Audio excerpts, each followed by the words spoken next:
Hi guys, it's vlog.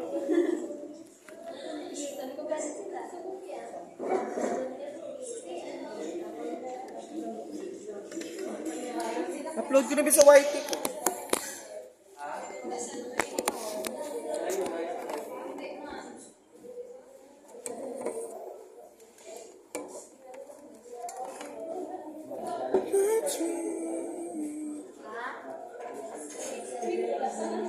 Turn it up, I'll never stop. Oh no, no, no. The video ko for memories. I'm Aloy with the black hair. I have no chin. Hindi ko makama na. Pag na lang dahil yung akong tsura do crescent moon. No, you have a jawline. I have no jawline. Do crescent moon, be. Look at my, look at my side profile. I hate this. Mapalay po ko ba lang? Oh, syempre. Kasi you have money. It's possible, hindi I have.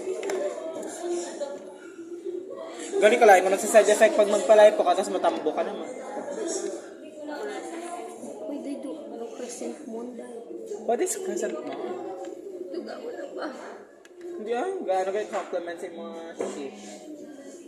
Hindi ko na din chubby chicks, so may ano ka na din, shape ka na din. Basta sa makeup mo eh. Wala ko. Contour. Sa blush. Ito daw, nagbigaw ka.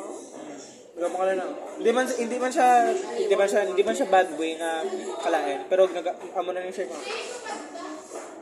Or basta sa hair? Hindi, kibisa na mo nina. Naligad ka ano sa inyo mo.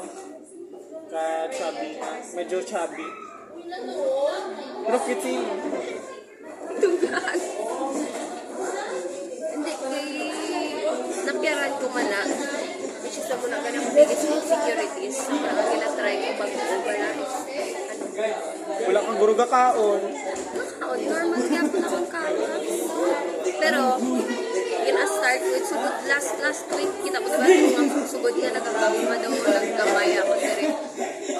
Ang perfect na yung mag-aga before yun ko yung mag-meal sa puli magpunta ko 7 or 8. Hindi ko na dahil magkaon ano lang inom kanay na baag na tubig.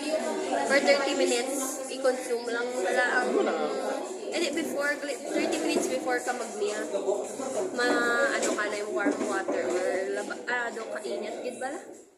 Tapos, pag after 30 minutes, arap lang. Para sa ano na siya? Cleanse. Sa mga kagapon, mga pangkaon. Dumudasig ba lang, mas flash yung mga ano. Tapos, ako na pagka after sila, hindi ka mag-eat rice dahil pagkaaga. So, okay naman mga oatmeal yan, okay naman bread. Nakatunan mo yung gapon? With? Nag-exam naman ta kagapon? Gano eh, bago lang naka-exam ako isang tayo. Hindi nag-exam ta kagapon na din tayo na. Familiar lang ako. Familiar ganito na. Wala ka familiar, pero wala itong ano. Tapos ama na, tapos mag-lunch pagid. Harap ng bantaon ko nga, hindi ko gutong-gutom. Kundi harap lang, ma-feel ko nga, harap lang ko sa in-between nga, medyo gutom, nga medyo gutom. Kaya para gamay lang ka rice mo isagdot, nga mabakabala, amo na. Tapos before every meal, hindi before ka mag-meal, before 30 minutes before ka mag-meal, mainom kang yung tubig, it's either isa ka baso, or kung ano ba lang ang imo nga, pila ka baso or person. So, kaya siyempre kung dakoy mo or like taas ka bi or say mo wala nga weight, height mo na. Hindi, pero ako guys, salang matubig kaya para maano lang. 2 seconds na lang. Ano na lang ko yung pinatasan dito bisan busog na kasi namit ang pagka